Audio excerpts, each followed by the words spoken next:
নতুন শৰাইঘাট দলং কোনে উদ্বোধন কৰিছিল? উত্তৰটো হ'ব মন্ত্ৰী নীতিন গাডকাৰী। অসমৰ পিতৃ কোন? উত্তৰটো হৈছে বৈকুণ্ঠনাথ ভাগৱত ভট্টাচাৰ্য।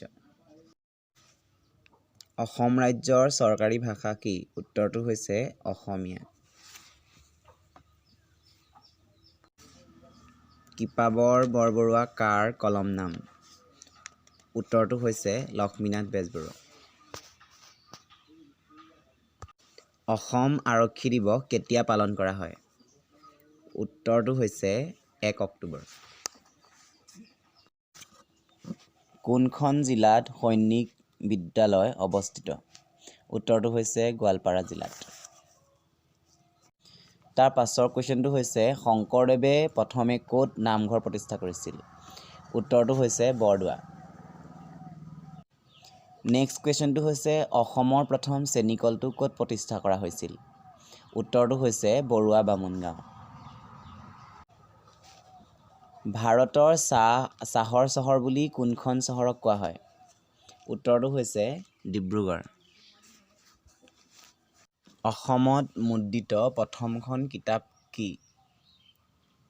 কিতাপখনৰ নাম হৈছে ধৰ্মপুস্তক। অসমৰ প্ৰথম ভাৰত ৰত্ন বিজয়ী কোন? উত্তৰটো হৈছে গোপীনাথ বৰদলৈ। অসমৰ প্ৰথম আধুনিক নাটকখনৰ নামটো কি? উত্তৰটো হৈছে ৰামনৱমী। অসমৰ প্ৰথম ঐতিহাসিক উপন্যাসখন কোনে লিখিছিল? উত্তৰটো হৈছে পদ্মনাথ গোহাঞিবৰুৱা।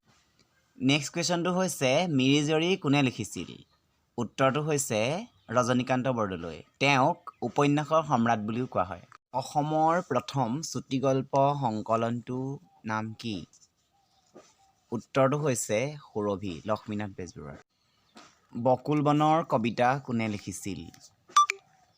শুদ্ধ উত্তৰটো হৈছে আনন্দ চন্দ্ৰ বৰুৱা। লাওখোৱা বন্যপ্ৰাণী অভয়াৰণ্যৰ মুঠ এলেকা কিমান? শুদ্ধ উত্তৰটো হৈছে 70.13 বৰ্গ কিলোমিটাৰ। অসমৰ ৰামচৰ আদ্যভূমিখনৰ নাম কি? শুদ্ধ উত্তৰটো হৈছে দীপৰ বিল।